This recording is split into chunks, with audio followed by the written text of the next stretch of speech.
Hey everyone, welcome to another video.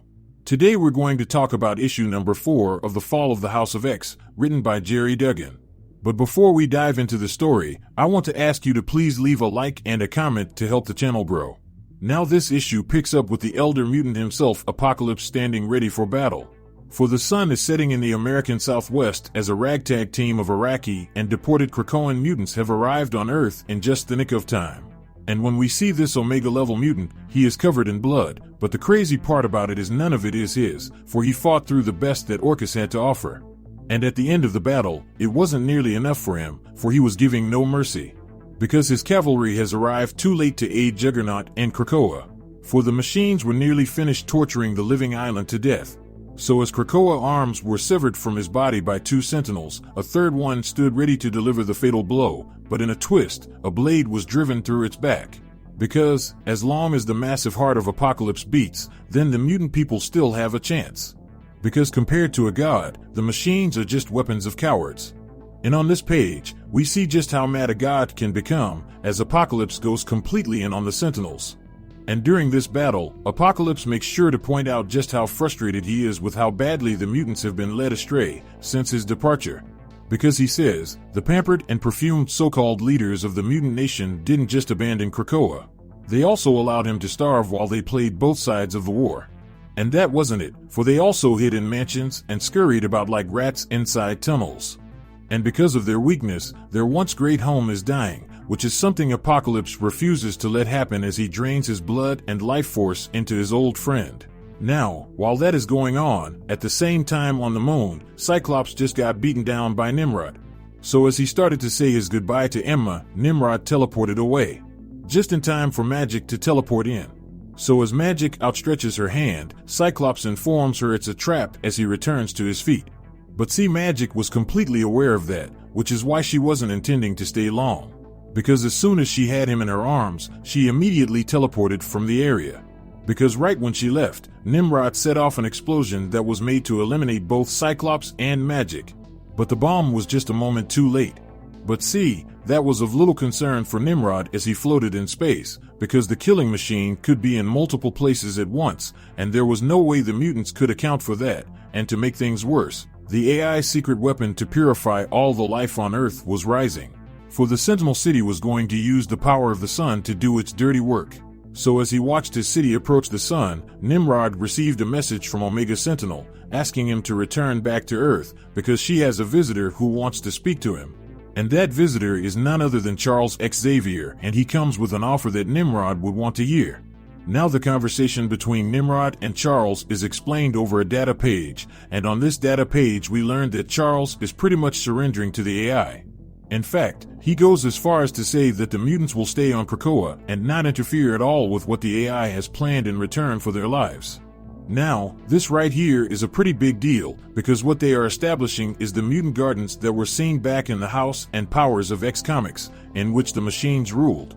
But see, Nimrod has some doubts about this whole situation, because he correctly believes that the X-Men would not just stand by and let Charles do this.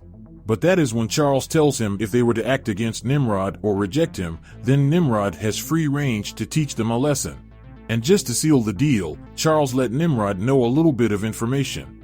He tells him that the Americans are launching a nuclear-capable vessel his way, and as a show of good faith he will stop it. So with the bargain struck, we jump back over to Apocalypse standing over the still-wounded Krakoa. And in an attempt to save the island's life, he tells his followers if Krakoa is to bloom again, his roots must nourish now, which means more blood needs to spill for Krakoa to live. So with the call being sent out, a warrior calls for his fellow mutants with the ability to fly to take to the air in order to secure and make sure no man interferes with their ritual. So with the perimeter secured, Apocalypse, yet again, shed more of his blood in order to feed the island. And at that moment the first sacrifice stepped forward in order to give his substance to the island. An elder Iraqi mutant by the name Kentar approached Apocalypse to do his part. And after a brief battle, Apocalypse delivered a devastating punch that killed the man instantly, allowing his blood to flow over Krakoa. And with that single sacrifice, life started to return to the island, but still it wasn't enough to fully revive him. So, as the onlookers continued to look, Wrongside emerged from the crowd, saying he had not lived long, but he had enough mutant energy to save Krakoa by himself without losing another life. Now with the offer on the table, Apocalypse approached the young mutant and said both of them are joined in a duel to the death for the broken land. And the only thing that matters right now is the blood for their friend. So as Apocalypse and Wrongside clash together, we transition above Earth with a large gathering of X-Men members. And when we get there, we see that Emma Frost is using her telepathic ability to eavesdrop on some NASA administrators, and through that connection, she learns that the AI have built a huge structure to focus the sun's rays on Earth. So in response, the US military is about to scramble a Space Force frigate to try to stop Nimrod. For if this was to happen, then it will be an extinction-level event. And to make everything worse, 100 humans and Orchis have just enacted the Red Triangle defense, which could only mean Charles is helping them. So with anger overflowing Cyclops, he calls out mentally to his old friend, and almost instantly Charles stops in for a conversation. And once the two are face to face, Cyclops skips the pleasantries and goes straight to the point by asking his once mentor if he is working with Orchis. In which Charles replied by saying he needed latitude, so he made a deal. Now, this right here pissed Cyclops off because he says he made a deal kind of like the one he made during Hellfire Gala, which Cyclops believed was a battle they could have won. Because one thing about Charles is that he always tries to cut a backroom deal. And as a consequence, everybody involved in said deal just has to live with it. Because ultimately Charles is the only person who gets to decide who lives and who dies. So Cyclops begs the question, who gets to live and who gets to die? Is it anyone he knows or anybody he loves? So with that question posed, we jump over to the Space Force ship heading towards the Sentinel city.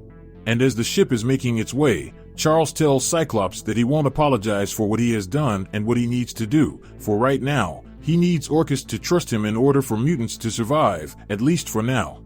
And at that moment Charles took over an officer on board the ship and armed the nukes, and before anyone could stop him, he blew them up, killing everyone on board the craft.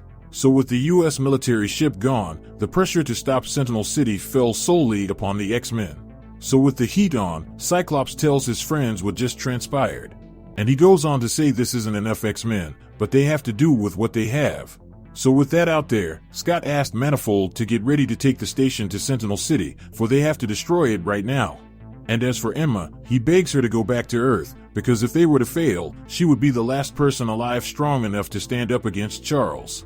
Now, despite Emma's hesitation about leaving her friends behind, she knew what Cyclops was saying was true, so with a heavy heart she allowed magic to take her back to Earth as Manifold uses power to transport the station. So with that going down, we jump back to planet Earth during the battle between Apocalypse and Wrongside, and Wrongside is completely aware that the Omega-level mutant is holding back his true power.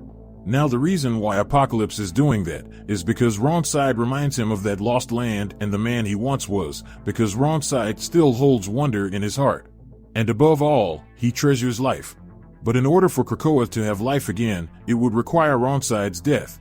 So as the mutant lay defeated, he asked for one last request from Apocalypse, and it was if he ever see Rockslide again then could he tell him, it was so good to be for a while, now he could be again, so enjoy it all for him. And with those words Apocalypse dealt the final blow, causing the remaining energy to flow into their once island home, and just like that, his eyes popped open. And on the next page, we see the Sentinel's weapon reflecting the sun upon the planet. Until out of nowhere the sword station teleported itself right within the structure, causing it to explode. So with the structure severely damaged, the X-Men went on the attack and swarmed Nimrod's forces on board.